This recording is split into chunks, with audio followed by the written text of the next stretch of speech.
Sommer 2021. Die Clubs sind wieder auf. Ganz legal, aber nicht überall. Feiern wie vor Corona, während Corona. Und das zum ersten Mal. Es ist jetzt echt so die beste Zeit zum Feiern. Ja. Ich bin nie wieder so jung und kann halt feiern gehen. Aber wie ist das, zurück zu sein in der Menschenmasse? Verschwitzt, eng, tanzend. Also als ich das heute Nachmittag gelesen habe, dass die wirklich mit irgendwie 1500 Leuten da heute rechnen, hatte ich schon irgendwie auch ein mulmiges Gefühl. Geht das noch nach fast 1,5 Jahren voller Abstand und Isolation?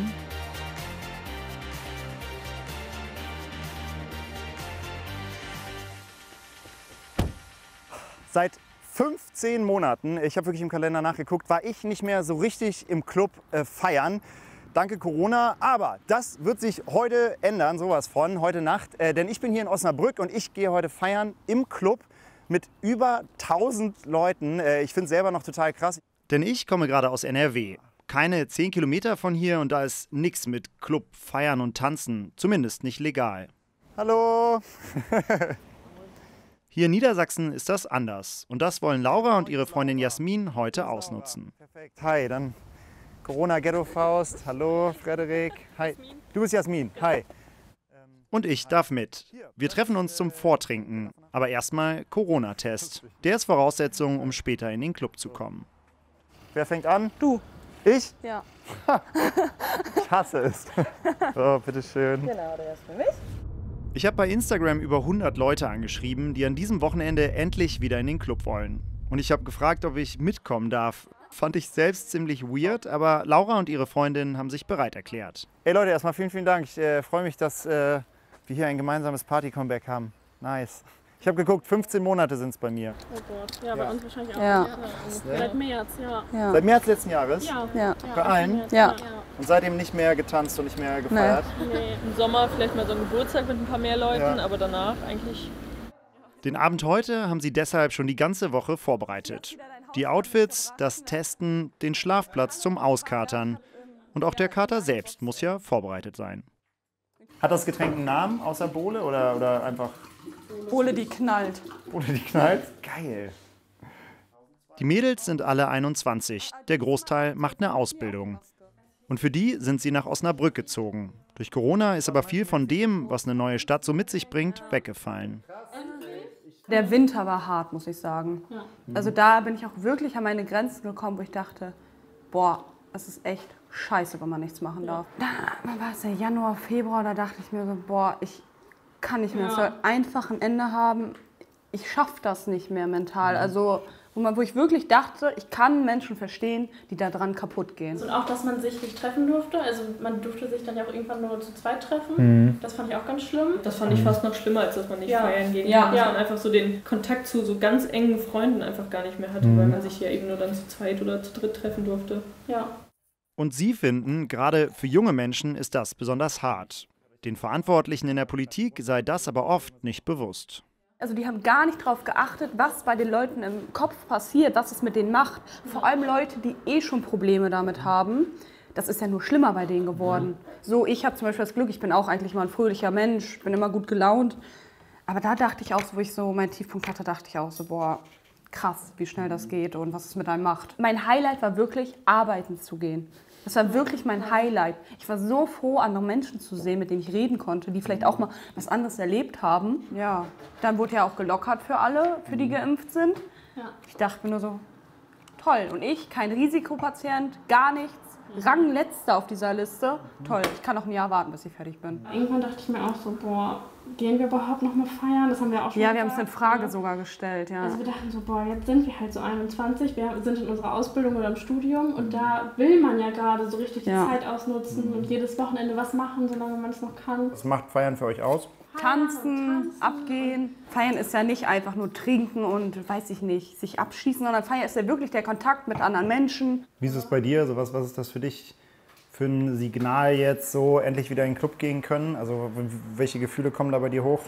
Also natürlich freue ich mich da total drauf, dass man es endlich wieder machen kann, aber ich habe schon auch, also als ich das heute Nachmittag gelesen habe, dass die wirklich mit irgendwie 1500 Leuten da heute rechnen, hatte ich schon irgendwie auch ein mulmiges Gefühl und war schon fast so, eigentlich möchte ich das vielleicht doch nicht. Ich kann auch Sie verstehen. Ich selbst merke, wie ich immer wieder hin und her schwanke zwischen aufkeimender Corona ist zu Ende Euphorie und Meldungen, die gerade keiner hören will.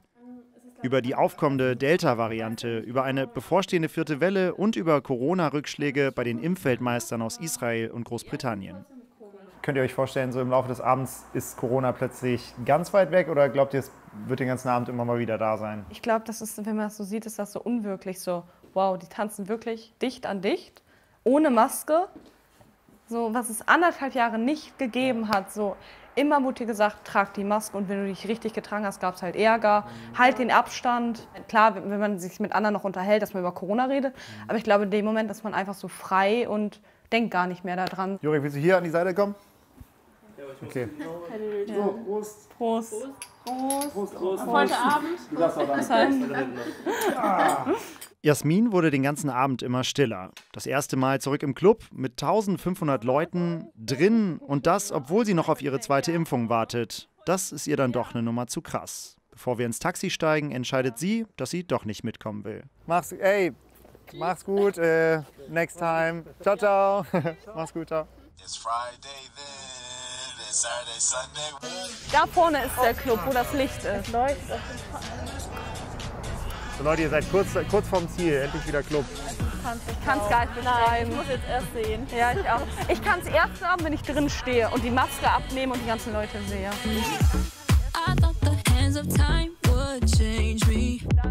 Ich kann das gar nicht glauben. Es ist wie früher. Am Eingang wartet der Manager des Clubs auf uns. Du bist Ami? Ich bin Ami. Das ist Jurek, der Kameramann, und das sind unsere Begleiterinnen. Perfekt. Wie lange müssten wir jetzt bei der Schlange anstehen? So, normalerweise müsstet ihr jetzt 1 Stunde hier an der Schlange anstehen, weil die Schlange so lang ist. Aber ihr könnt jetzt einmal dran vorbei. Lauft einmal rum, wir treffen uns gleich beim Sicherheitscheck.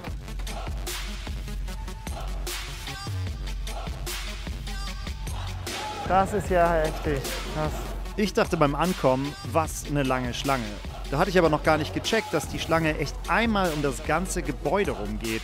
Wir dürfen dran vorbei, zu Fuß dauert es trotzdem 3 Minuten. Das ist kein Scherz, die längste Schlange, die ich in meinem ganzen Leben gesehen habe. Das ist ja unfassbar. Wie viele Leute sind das gerade? Also wir erwarten, glaube ich, heute mindestens hier 5000 Leute, obwohl wir nicht mal so viele reinlassen können. Ich glaube, heute haben wir schon Kennzeichen aus Bremen gesehen, aus Hamburg gesehen, aus Holland gesehen. Hast du das hier schon mal so erlebt? In dieser Art nicht, nein.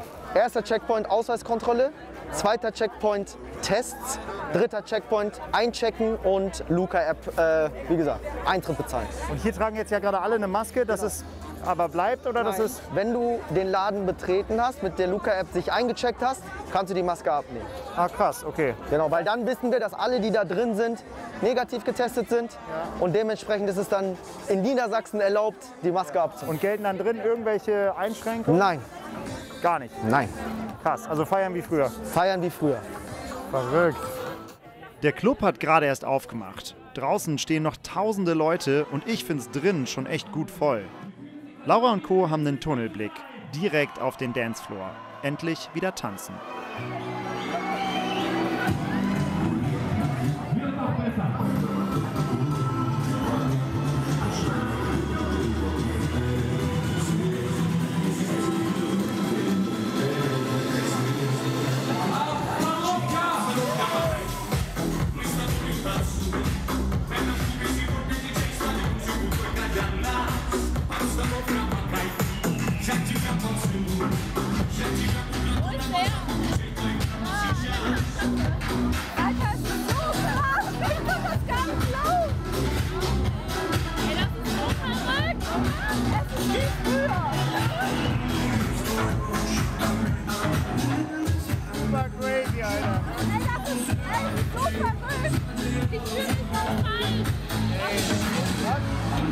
Ich fühle mich nicht richtig. Als wäre es Der Club füllt sich richtig schnell, ist aber auch echt riesig. Und das hier ist auch nicht der einzige Floor. Oh, krass. Wir lassen die Mädels mal kurz eine Runde allein und treffen jetzt irgendwo da vorne den Manager. Da soll so ein Kabuff sein und der führt uns vielleicht mal so ein bisschen rum. Ich habe hier nämlich überhaupt keinen Überblick. Ey. Das ist so groß. So. Hi. So. Alter Falter, Mann. wie ist Da es? ist Junge. Habt ihr Spaß? Ey, das ist einfach unfassbar, wie viele Menschen da sind. Ja. Das ist irre. Wann hattet ihr das letzte Mal auf?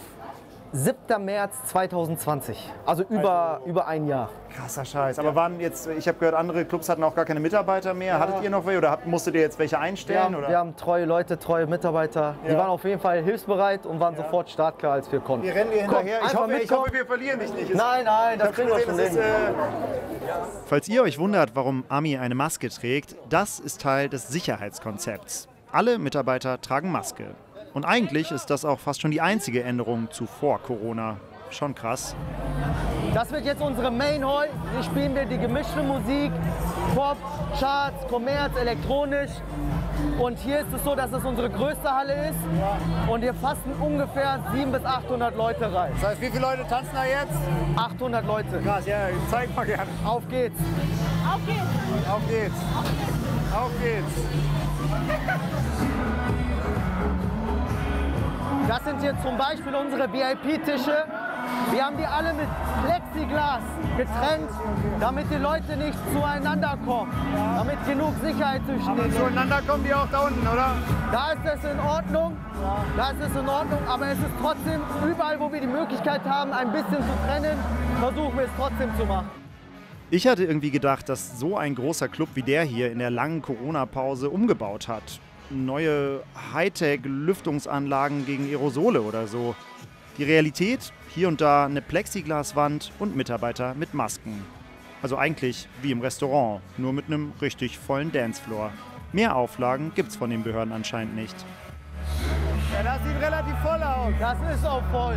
Aber wie ist es für dich, solche Bilder zu sehen? Sehr ungewohnt, sehr ungewohnt. Ist das gut oder schlecht? Also wir freuen uns natürlich extrem, dass wir das wieder machen können. Aber für uns ist natürlich auch wichtig, dass das jetzt so bleibt. Weil es bringt uns nichts, wenn wir 2 Wochen aufmachen dürfen und dann müssen wir wieder einen Schritt zurück machen. Und was ist dein Gefühl? Also wir haben gar kein Gefühl, ehrlich gesagt, weil wir bis vor einer Woche nicht mal wussten, dass wir das machen können. Ami zeigt mir auch noch den Rest des Clubs. Im unteren Geschoss gibt's einmal Latin und auf einem 3. Floor Deutschrap. Eigentlich so gar nicht meine Mucke, aber die Stimmung ist schon geil.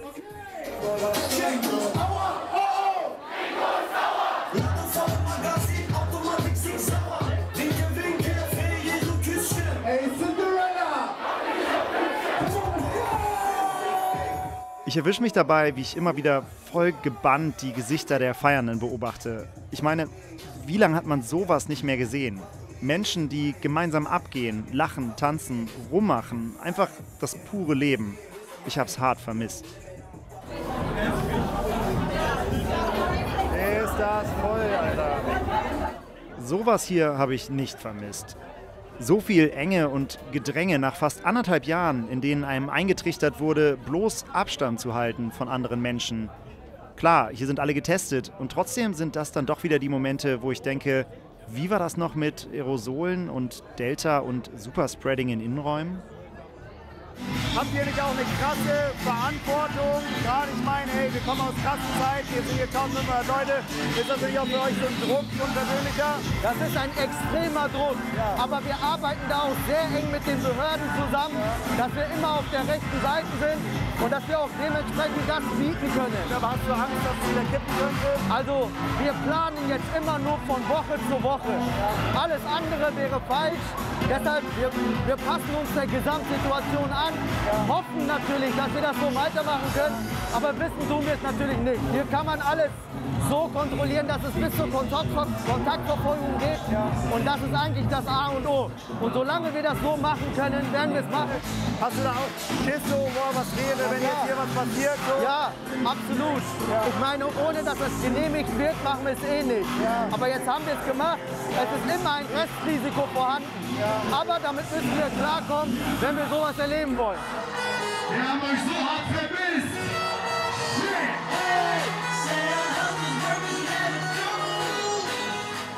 Es ist 2 Uhr. Niemand wird mehr reingelassen. Fast 1500 Menschen feiern, als hätte es Corona nie gegeben. Das, was knapp 1,5 Jahre nicht mehr ging, wird jetzt nachgeholt. Volle Eskalation.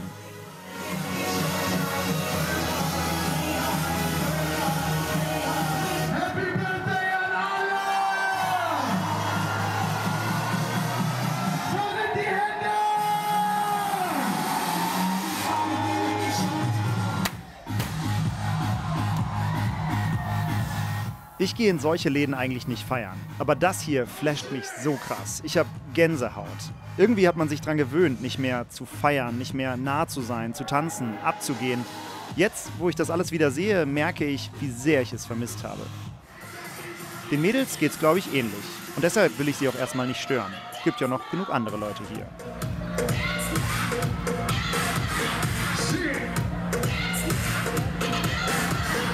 Ich muss mal sagen, so, ey, wie lange wart ihr nicht mehr feiern und wie fühlt sich das heute Abend an? Lange genug und es ist wunderbar. Auf jeden Fall mindestens 1,5 Jahre nicht mehr feiern. Die Rage-Diskothek kommt alle hierhin, bockt auf jeden Fall sehr. Vor allem mit der Ausgangssperre. Ja. Ist das auf jeden Fall das Optimale, was jetzt passieren kann. Ne? Wann wart ihr das letzte Mal feiern? 16. Und wie alt seid ihr jetzt? 19. Und ihr wart wieder... Das ist richtig deprimierend gerade, okay? Nein, das Video. Ja, aber ihr wart wegen Corona so lange nicht mehr feiern? Anderthalb Jahre nicht mehr feiern. Was ist jetzt der Plan? Nachholen, oder? Ja, absolut. Jetzt noch nachholen. Wir sind aus dieser Lohn hier hingekommen. Das muss schon einiges Ist heißen. dieser Lohn in Niedersachsen oder Ja, hier Dortmund. Ist das NRW? Ja, ja. Ah, da sind die Clubs ja zu, ne? Ja, ja. Dann seid ihr extra nach Niedersachsen gefahren. Wir haben uns extra eine Nacht Hotel genommen für heute. Krass. Wie ist die Stimmung? Kann man das so beschreiben? Super, richtig. Es ist einfach nur schön, endlich mal wieder unter Leute zu kommen und angesprochen zu werden und andere anzuquatschen. Das ist so cool. Wohin man geht, Menschen. Menschen, Menschen, Menschen. Und irgendwann treffe ich an der Bar auch wieder Laura und ihre Freundin. Gut gelaunt, aber langsam auch so ein bisschen erschöpft. Ich habe sie gefunden. Wie war der Moment auf den Dancefloor gehen? Wie war's? Ja, man war richtig glücklich, ja. Es war toll. Aber war es auch kurz komisch, oder? Ja, so, aber irgendwie nur für 1-2 Sekunden. Ja, 1-2 Sekunden Dann war es wieder so wie früher. So. Aber was waren die in den 1-2 Sekunden kurz die Gedanken? Was kam da in den Kopf? Oh krass, auf einmal steht man wieder mit allen Leuten zusammen, als wenn nie was passiert wäre. Schreibt mal euer Innenleben so ein bisschen. Also schon Freude, aber dann denke ich teilweise so, ja, so 200-300 Leute weniger hätten es auch getan. Also es ist echt wie früher. Es ist wirklich so, wie Laura gesagt hat, einfach als wenn nichts gewesen. Als wenn mit so einem Schnipp alles ist vorbei. Es ist nie, war nie Corona. Und da sind wir beim Problem. Hier drin ist Corona weit, weit weg. Klar, lockern fühlt sich super an, kann aber auch nach hinten losgehen. Haben wir die letzten Monate ja öfter erlebt. Und? Jetzt hast du alle gefragt, wie fandest du es? Also es wäre safe nicht der Laden, in den ich jetzt privat feiern gehen würde. Nicht mein Club, nicht meine Mucke, aber ich glaube, es ist doch wie, wenn man lange gefastet hat. Dann hat man irgendwann so einen krassen Hunger, dann wird man demütig und nimmt alles. Auch wenn das heute nicht mein Lieblingsgericht war, ich liebe es, unter Menschen zu sein. Das macht für mich Leben aus. Und ich glaube, so geht's vielen. Social Distancing ist richtig und wichtig, aber es kann auch verdammt einsam machen.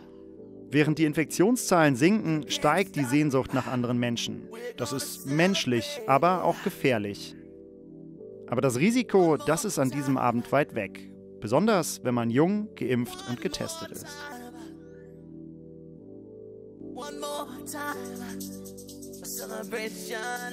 Würdet ihr gerade in so einen Club feiern gehen? Zwar geimpft oder getestet, aber trotzdem mit so vielen Menschen? Schreibt uns das gerne in unsere Kommentare rein. Und wenn ihr sagt, nee, das ist mir auf jeden Fall eine Nummer zu hart, dann guckt auch mal bei unseren Kollegen und Kolleginnen von Game2 vorbei. Die haben euch die besten Games für die nächsten Monate zusammengefasst.